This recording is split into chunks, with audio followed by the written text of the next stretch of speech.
Coloquei para gravar aqui. Beleza. Vamos nós. Pessoal, muito bom dia. Estamos no segundo dia da leitura do livro A Coragem de Não Agradar. E hoje temos um convidado muito especial, William Alexandrino.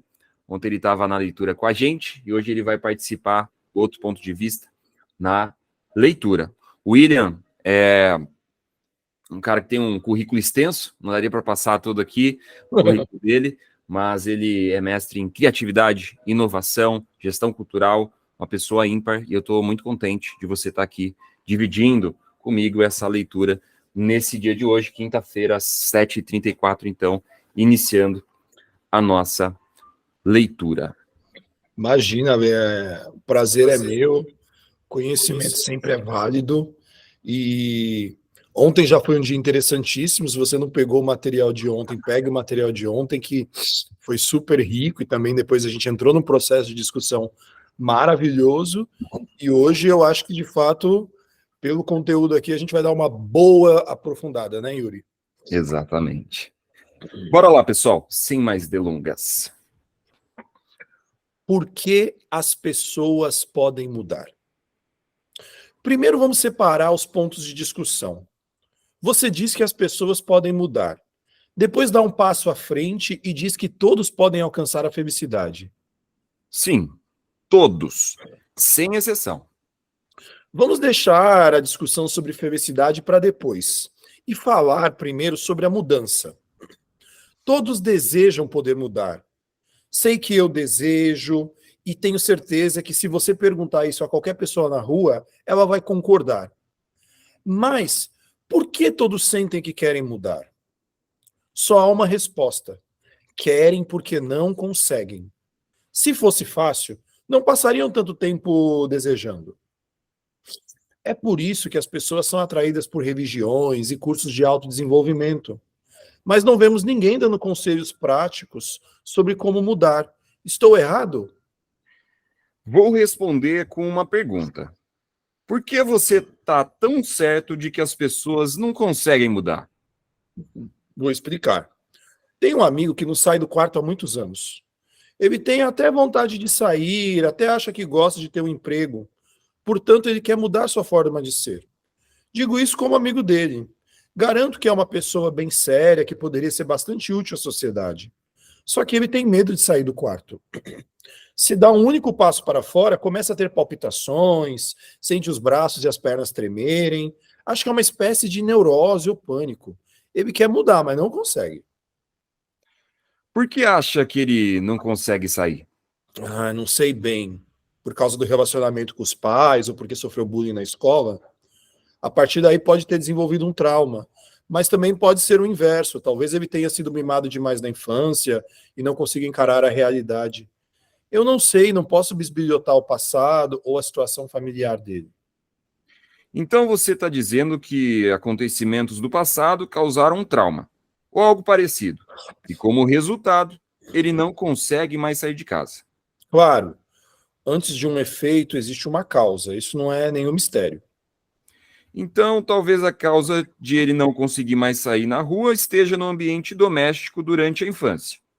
Ele sofreu violência dos pais e chegou à vida adulta sem nunca sentir amor. Por isso tem medo de interagir com as pessoas e não consegue sair na rua. É possível, não? Sim, totalmente possível. Imagino que para ele seja um verdadeiro desafio. E aí você diz, antes de um efeito, existe uma causa. Ou, em outras palavras, quem eu sou agora, o efeito, é determinado por ocorrências no passado, as causas. Estou entendendo certo? Está. Mas se o aqui e agora é produto de acontecimentos do passado, como você diz, a situação não seria estranha?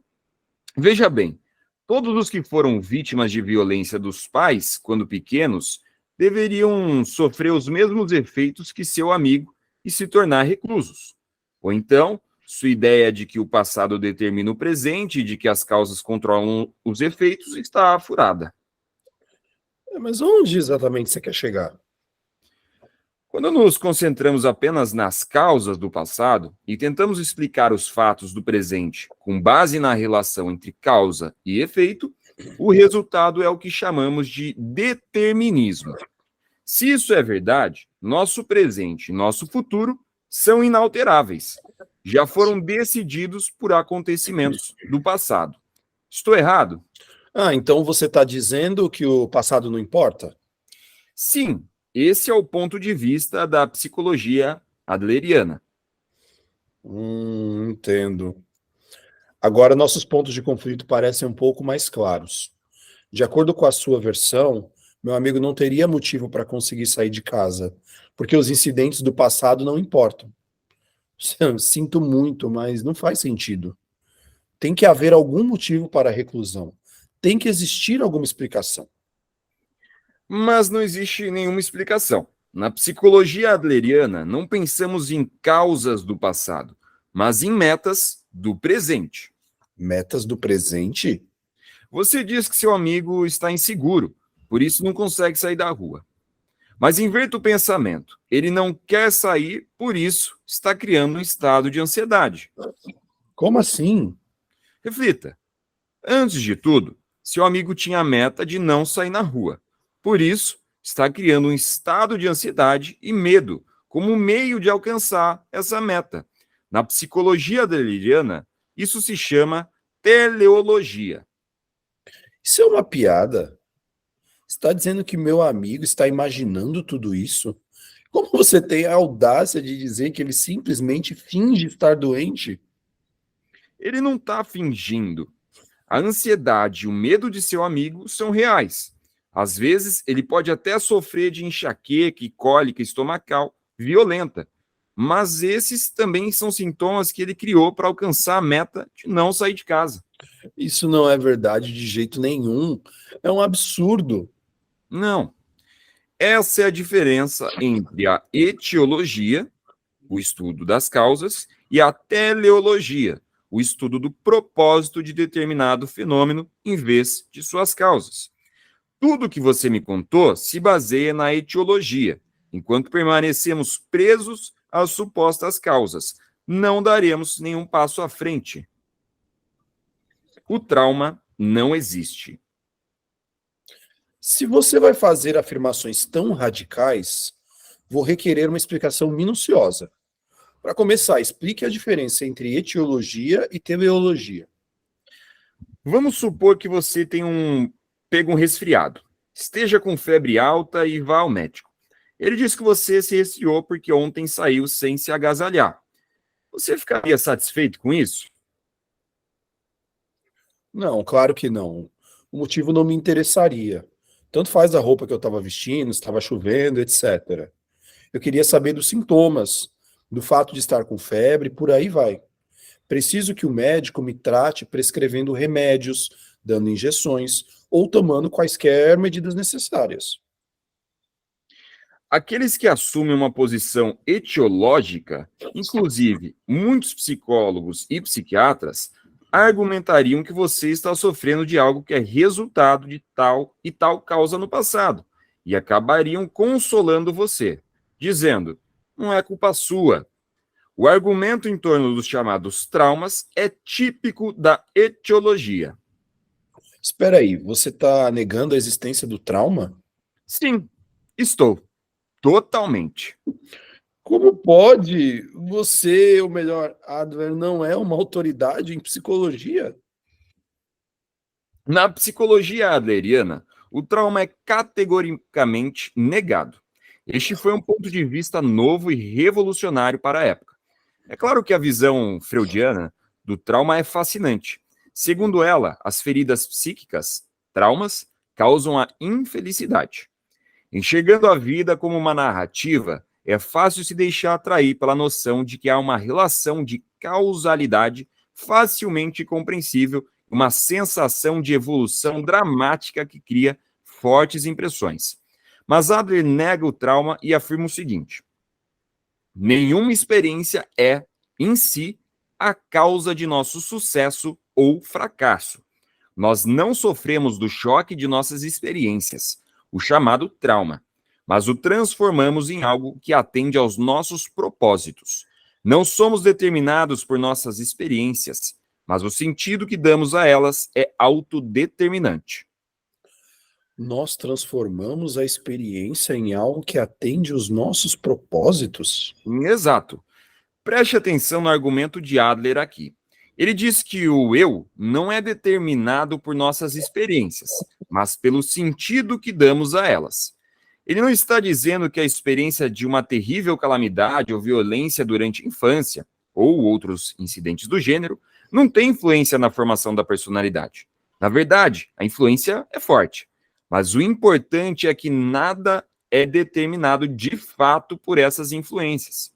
Somos nós que determinamos nossa vida de acordo com o sentido que damos às experiências passadas. Sua vida não é algo que alguém dá a você, mas algo que você próprio escolhe. E é você quem decide como viver. Então está dizendo que meu amigo se trancou no quarto porque optou viver dessa forma? Isso é loucura. Acredite, não é isso que ele quer. No mínimo, é algo que ele foi forçado a escolher devido às circunstâncias. Ele não teve opção além de se tornar quem é agora. Não. Mesmo que seu amigo realmente pense, não consigo me encaixar na sociedade porque sofri violência dos meus pais. Ainda é porque a meta dele é pensar assim. Mas que tipo de meta é essa? A meta imediata seria provavelmente a de não sair na rua.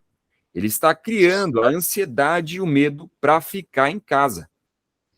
Mas por que ele não quer sair na rua? Essa é a questão. Bem, pense na situação do ponto de vista dos pais. Como é que você se sentiria se seu filho ficasse trancado no quarto? Eu me preocuparia, é claro.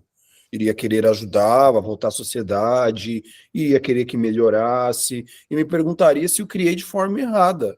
Eu faria de tudo para ajudá-lo a voltar à vida normal. É aí que está o problema. Onde? Se eu fico no quarto o tempo todo, meus pais vão se preocupar.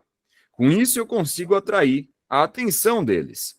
Os dois vão ficar extremamente cautelosos comigo e sempre me tratarão com todo o cuidado.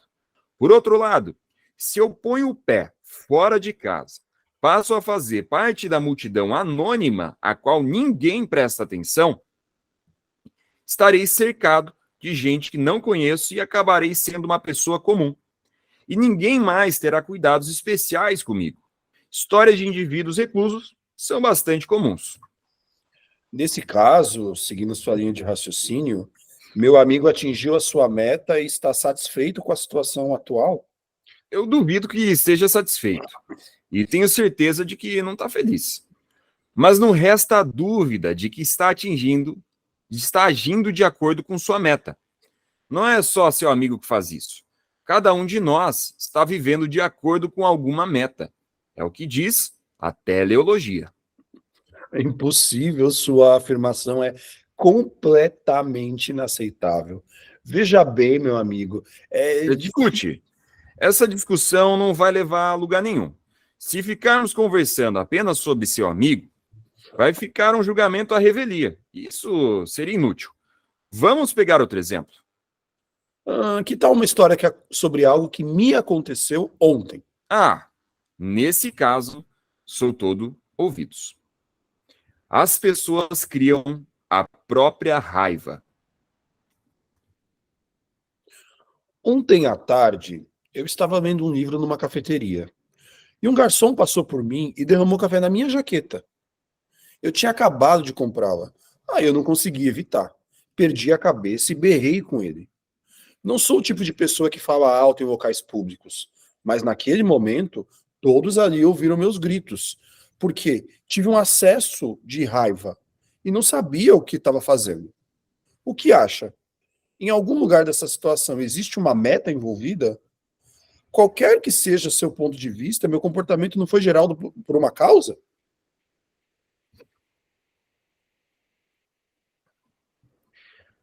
Você foi levado pela emoção e acabou perdendo a cabeça.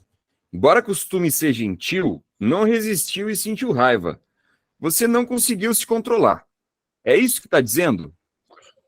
Aconteceu de uma hora para outra. As palavras simplesmente jorraram da minha boca antes que eu tivesse tempo de pensar. Então suponha que você tivesse levado uma faca e, ao explodir, perdesse o controle e esfaqueasse o garçom. Você continuaria podendo justificar seu ato e dizendo não consegui me controlar?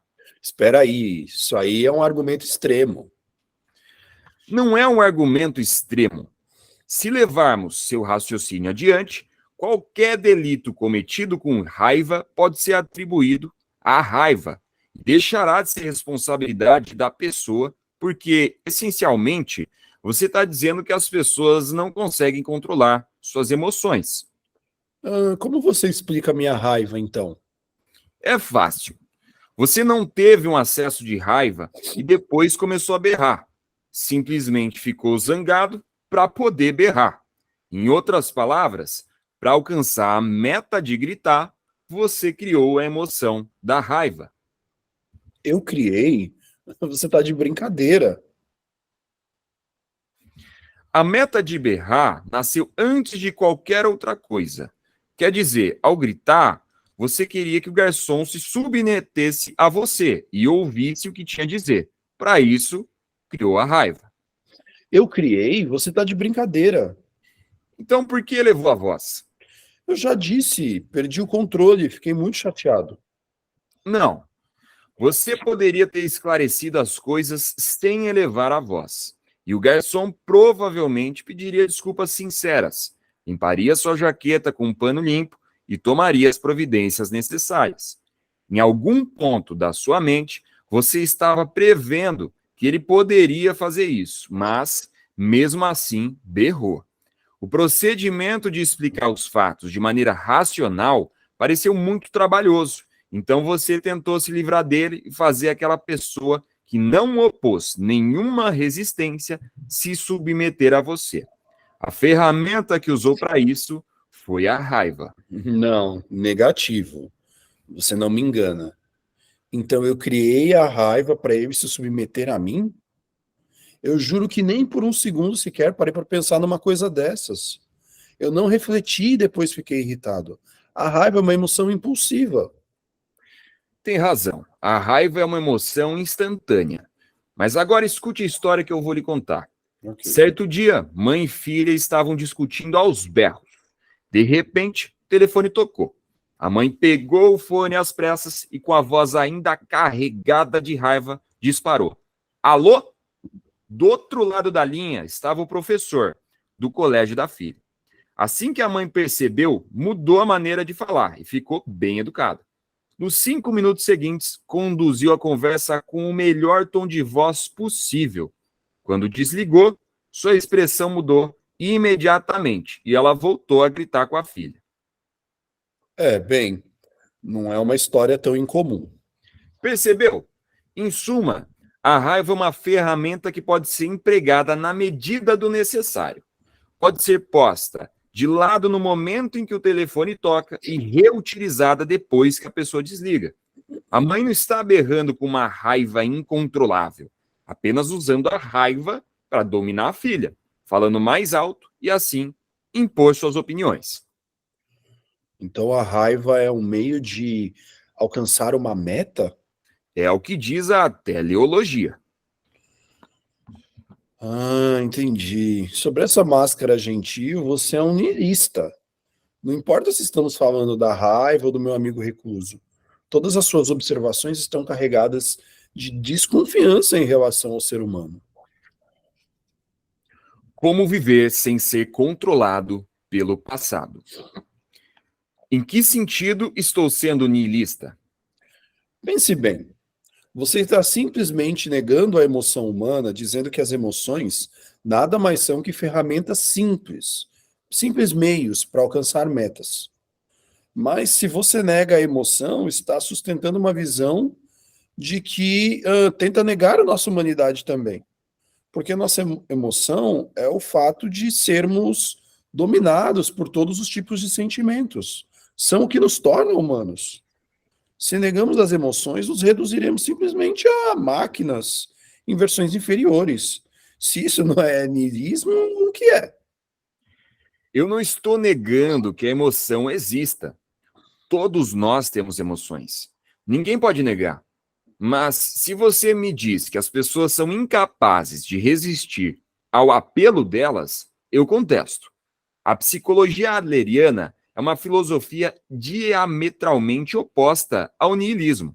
Nesse sentido, embora ela mostre que as pessoas não são controladas pelas emoções, também mostra que não somos controlados pelo passado.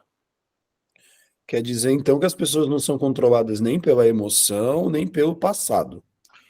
Vamos inventar um personagem cujos pais se divorciaram no passado. Isso é algo tão objetivo quanto a água do poço que está sempre a 18 graus, certo? Mas esse divórcio parece frio ou quente? Ora, isso é uma questão subjetiva.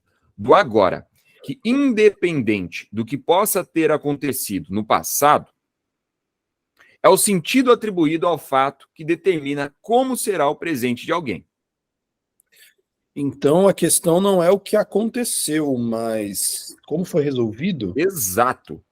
Não podemos retornar ao passado em uma máquina do tempo. Não podemos voltar os ponteiros do relógio.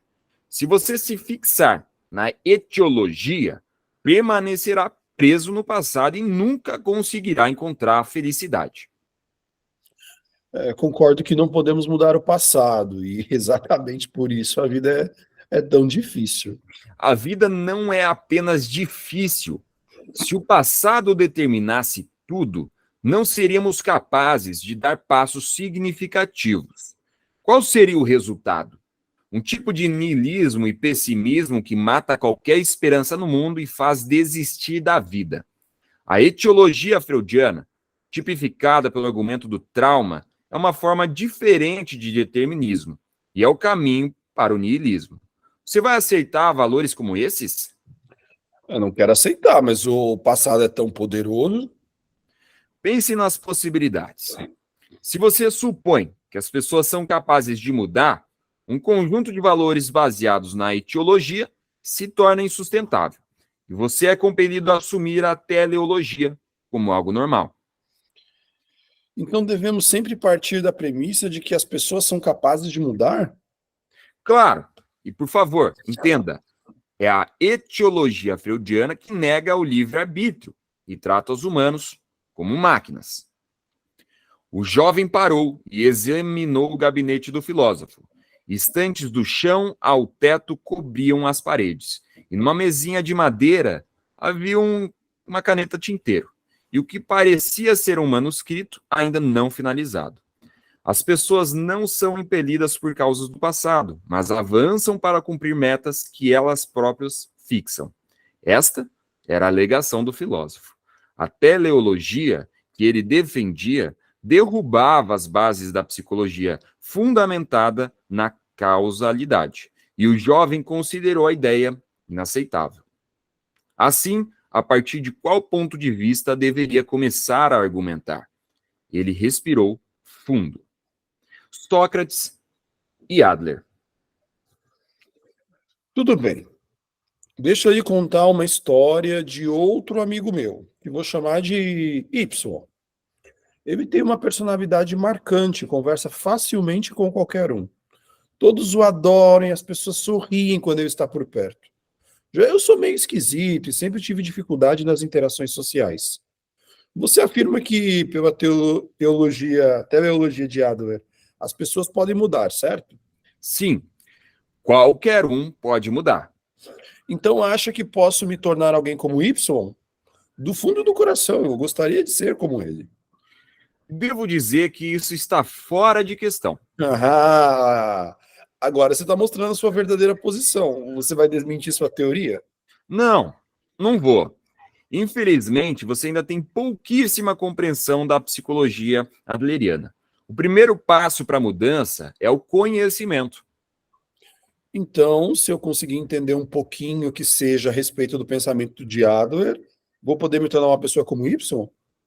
Por que essa pressa para obter as respostas? Você deveria chegar a elas por si mesmo. e não depender do que pode obter de outra pessoa. As respostas dos outros não passam de quebra-galho, não tem qualquer valor. Veja Sócrates, que não deixou nenhum livro escrito.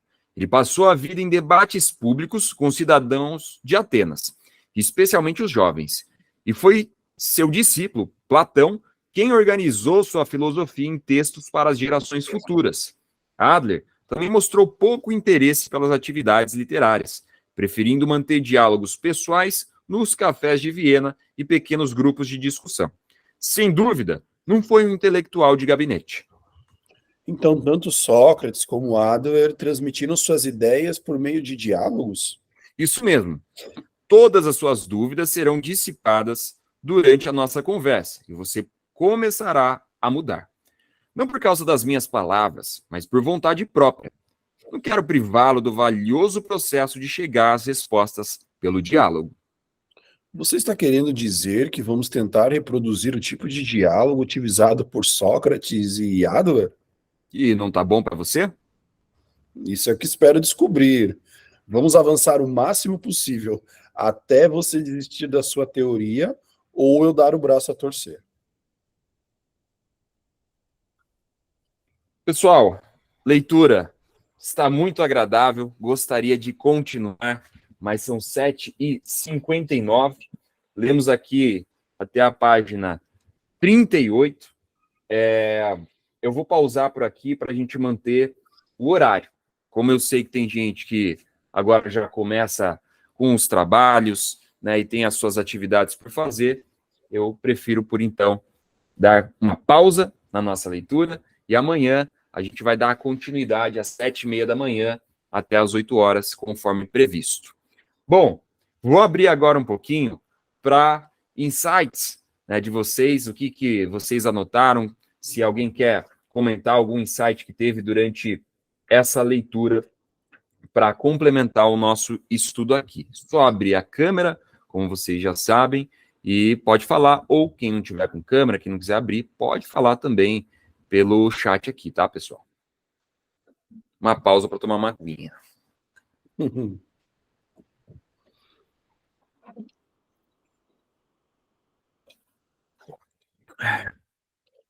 Eu ouvi algum barulho, mas não sei se alguém tentou aí abrir a câmera ou não.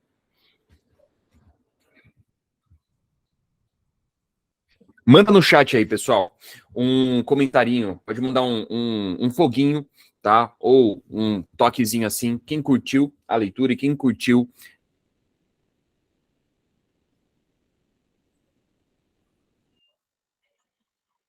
na leitura. Legal, olha lá, a Vanessa mandou, achei interessantíssimo enxergar as emoções em outro panorama, sem a causalidade. E de fato, né, é intrigante, no mínimo é intrigante a gente pensar, porque é um modelo de pensamento diferente daquele que a gente está acostumado, acredito eu. A partir do momento que a gente interrompe a linha de pensamento e chega a ser uma desconsideração do passado para que a gente possa viver o presente e o futuro, isso é muito interessante. E é disso que o livro retrata, e a gente vai aprofundar ainda mais nesse conhecimento da psicologia adleriana, né, que é o que sugere aqui. Que ele entende que existe sim um passado, mas que esse passado não é o que determina o teu futuro, mas sim o teu presente e o que você faz com ele. E ele cita até a meta, né? Qual a meta das pessoas. E eu achei muito interessante, muito pertinente. É uma leitura principalmente muito envolvente para empreendedores, né? Porque a gente sabe que nesse mundo do empreendedorismo, as metas são muito necessárias, são muito importantes. Toda empresa precisa ter meta. E na nossa vida não é diferente. É como o empreendedorismo da nossa vida também. A gente também precisa ter metas definidas. E aqui ele traz esse contexto que é um pouco diferente do que a gente vê como meta, né? Então, um contexto muito interessante e muito pertinente. Alguém quer comentar mais alguma coisa aqui para a gente ir concluindo a nossa leitura diária? Will, quer falar alguma coisa? Cara, eu acho super interessante alguns insights, né? Falando um pouco sobre esse contexto do empreendedorismo, Hoje em dia, quando os grandes investidores, os angels e tudo mais, a primeira coisa é que, assim, eles analisam, vamos falar numa perspectiva de uma Fórmula 1, né? Eles analisam o carro, mas principalmente eles analisam o piloto, as pessoas que estão dirigindo aquele negócio, que estão dirigindo aquela organização. Então, a habilidade pessoal da pessoa são pilares vitais hoje nas decisões de desenvolvimento de negócio, de tomada de decisão. E aí você pensar nesse contexto de que as suas emoções, elas podem ser, às vezes, um resultado do teu próprio gatilho, da tua própria estimulação, é um conceito muito, muito, muito interessante. Vou dar um exemplo para você, por exemplo. Eu sei que quando eu estou com raiva, a minha produtividade triplica. Isso é uma análise que eu já sei. Então, logo, em algum momento que alguma causalidade, vamos dizer assim, no momento que alguma coisa acontece que me coloca nessa situação, e aí a gente está vendo que não é que a gente é colocado na situação, eu uso para direcionar para a minha produtividade. Então, acho que todos nós temos essa capacidade, e eu acho que o livro está trazendo muito isso. Legal. Que a gente pode trazer no contexto também de gatilhos, né? São gatilhos que, ao ocorrer aquilo, nos leva a fazer isso ou agir de tal forma, o que é muito interessante, e principalmente em programação neurolinguística a gente trata muito, né, sobre isso. A Vanessa comentou aqui também, achei interessantíssimo enxergar as emoções em outro panorama, sem a causalidade. Ela complementou principalmente essa relação de não deixar o passado determinar o seu futuro. Muitas vezes deixamos a carga do passado definir o que iremos fazer. Interessantíssimo. É isso mesmo, pessoal. Moral da história. Alguém mais tem ali? A Ana Paula comentou aqui, ó, uma leitura interessantíssima, muito reflexiva. Chega a incomodar, já que nos tornamos responsáveis pelas nossas emoções. De fato. Chega a incomodar mesmo, a Fernanda comentou e eu concordo. É uma leitura que ela traz reflexões, e eu falei para vocês que a cada leitura a gente teria reflexões aqui, e ela aperta ali, né? Ela incomoda mesmo, mas é um incômodo que ele é positivo, a partir do momento que a gente tem tempo para refletir e aplicar também os conceitos aqui aprendidos. A Daniela complementou, estou bastante intrigada, preciso de um tempo para absorver o que foi lido, mas gostei bastante sobre o controle emocional, que também é muito importante. Legal. Pessoal, alguém mais tem algum comentário, gostaria de explanar ou complementar algo aqui, para que a gente possa concluir a nossa leitura de hoje? Yuri, a única coisa que eu gostaria de concluir é que eu vou mandar lá no grupo uma foto do Café Central de Viena, que é o café onde grandes pensadores, grandes líderes globais se sentavam para fazer os encontros, para que a gente comece a emergir também nesse cenário onde é que o Adler estava fazendo tudo isso, onde é que ele estava disseminando o conhecimento dele. Animal, que massa, que massa. Vai ser muito massa e é muito legal ter fotos, imagens que compõem esse estudo aqui. Então, legal a gente ver onde foi que ele fez isso, né? Como é que é o cenário disso? Isso vai trazendo a gente mais ainda dentro da realidade desse livro aqui. Então, legal, ninguém comentou mais nada aqui, eu vou dar como concluído. Aproveitem o dia de hoje, quinta-feira, 8, 7 da manhã, aproveitem para refletir e, quem sabe, aplicar também um pouco do que ouvimos e do que lemos aqui.